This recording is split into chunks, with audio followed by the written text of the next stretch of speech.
Wala kang alam. Sinadya niyang isama tayo. Hindi ko rin alam. Salamat sa panonood at hanggang sa Ha? Bumalik ka lang ba ng isang araw ngayon? Sinasabi ko na masyadong matagal ang isang araw. Nakabalik ka lang ng kalahating araw para bisitahin ang lahat at dumalo sa seremonya. Inaayos ko ang trabaho para makapunta sa Tainguyan. Ihahatid ni Kuya si Di? Gusto mong kunan ang mga tao doon. Sana kahit nasa itaas na ako, makahanap pa rin ako ng Kamusta na sina Bangguyat at Nam? Bakit kanina? Parang walang nangyayari sa kanila. Hindi ko rin alam. Yung dalawang tao dyan laging nagdadalawang isip. At yung kapatid kong babae, wala rin ginagawa. Naku! Ang hirap at pagod naming dalawa. Walang nangyari. Ngay nga, kung malaman ni na Bangguyat at Nam na tinulungan ko sila para magkatuluyan sila, baka magalit sila. Gumamit ng paraan na magpanggap na kilala mo ang ibang lalaki. Tiyak na maaantig sila. Hindi ko kailangan.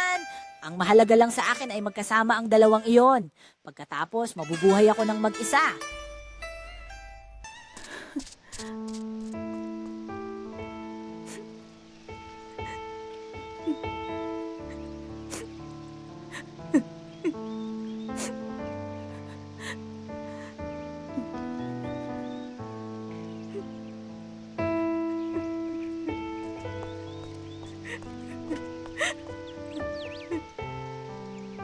Ut? Ut, anong nangyari? Bakit ka umiiyak? Wala Sabihin naman mo sa akin. nangyari. Ano ang Bakit nangyari? mo ginagawa ito? Bakit mo pinahihirapan ang sarili mo? Ano ang sinabi ni Ut? Hindi ko maintindihan. Anong... Rinig ko na lahat ng kwento mo, Philip. Anong sinasabi mo? Sina Philip ay masayang masaya rin?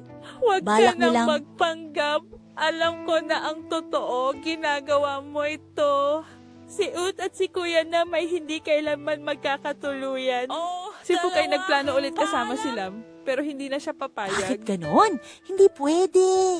Kailangan tanggapin ni Ut si Annam. Matagal na akong naghihintay ng 20 ilang taon para kay Ut. Hindi na ito mangyayari. Hindi mo pwedeng unahin ang sarili mo lang at hayaan ang dalawa na malungkot. Kung mahirap, tayo ring magkapatid ang magtitiis.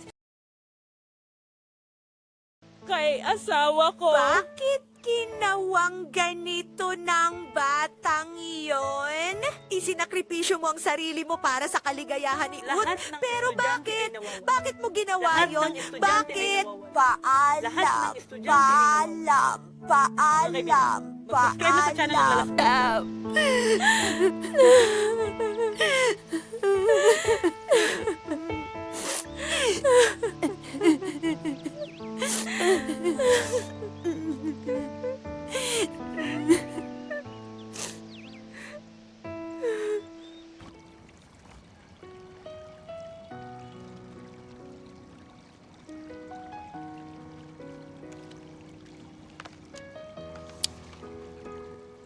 Gusto nilang sabihin sa iyo tungkol sa tulay.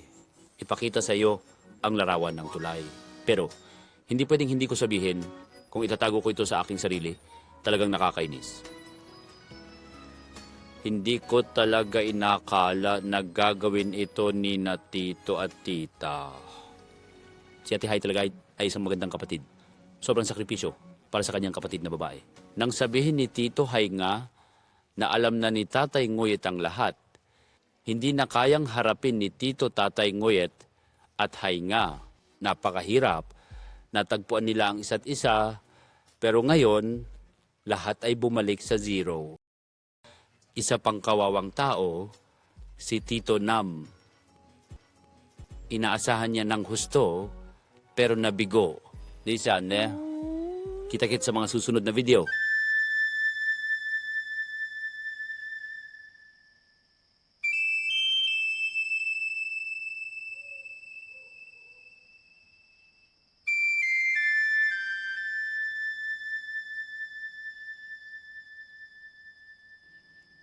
Hindi ko alam. Hindi ko alam. Paano ko ba sasabihin para sa susunod na 5 taon?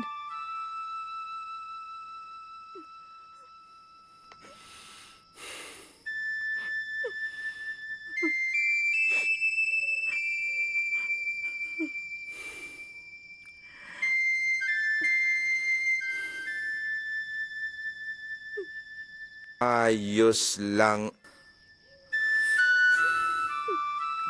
Lahat ng bagay.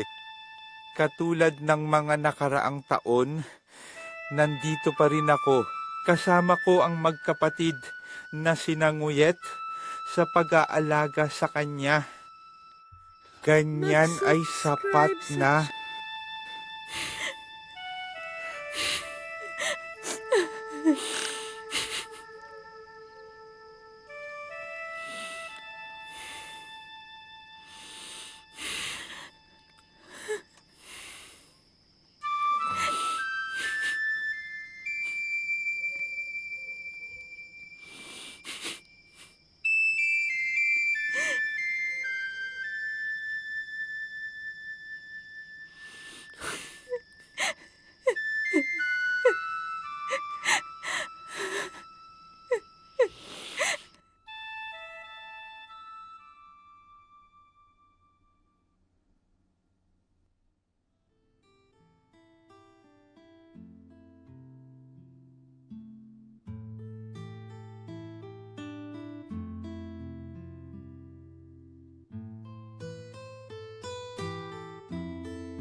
Lasing ka ba? Bakit ka natutulog ng ganyan sa bahay?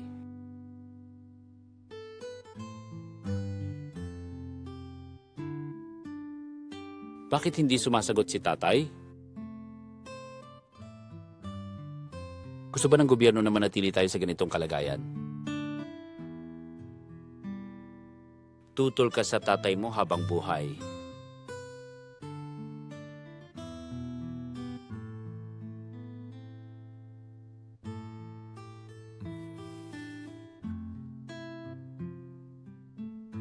Hindi sinasadya. Iwan mo ang ina ng iyong mga anak. May dahilan si Lola para gawin yon. Nung bata pa ako, ang buhay ng tatay sa probinsya ay napakahirap. Si Lolo at Lola ay nag-aalala para suportahan si tatay sa kolehiyo. Ayaw humawak. Bumalik sa panahong mahirap na iyon. Ayaw niya maging katulad ng lolo mo. Araw-araw sinasabi sa sarili, nag-aalala para sa asawa at mga anak kaya hindi makatulog. Ayaw ni Lola na maghirap ang kanyang pamilya.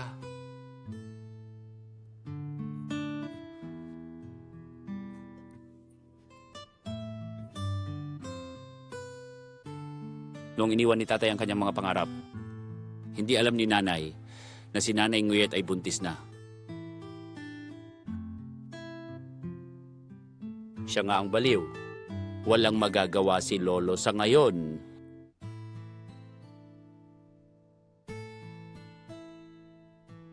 Pero lahat hindi na maaring bumalik. Periko, ano na ang gagawin niyo ngayon?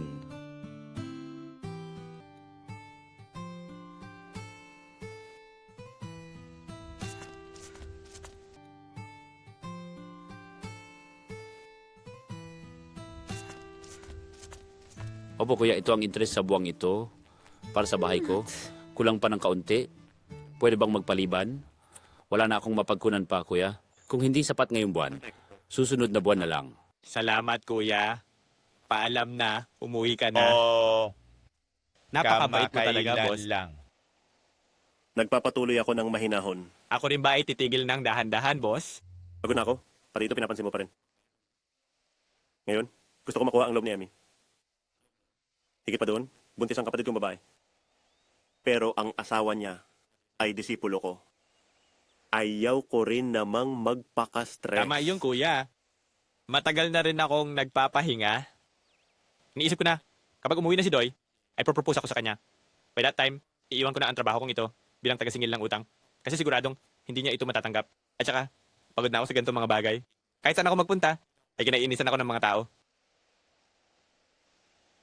Sige, kung makakapagtiwala ako sa ibang tao, bakit hindi ko magagawa yon para sa aking mga alagad? Huwag kang Salamat mag-alala. sa panonood. Magkita-kita tayo sa mga susunod na video. Ang mga subtitle ay ginawa ng komunidad ng amara.org. Anong nangyari? Akala ko wala ka nang pakialam.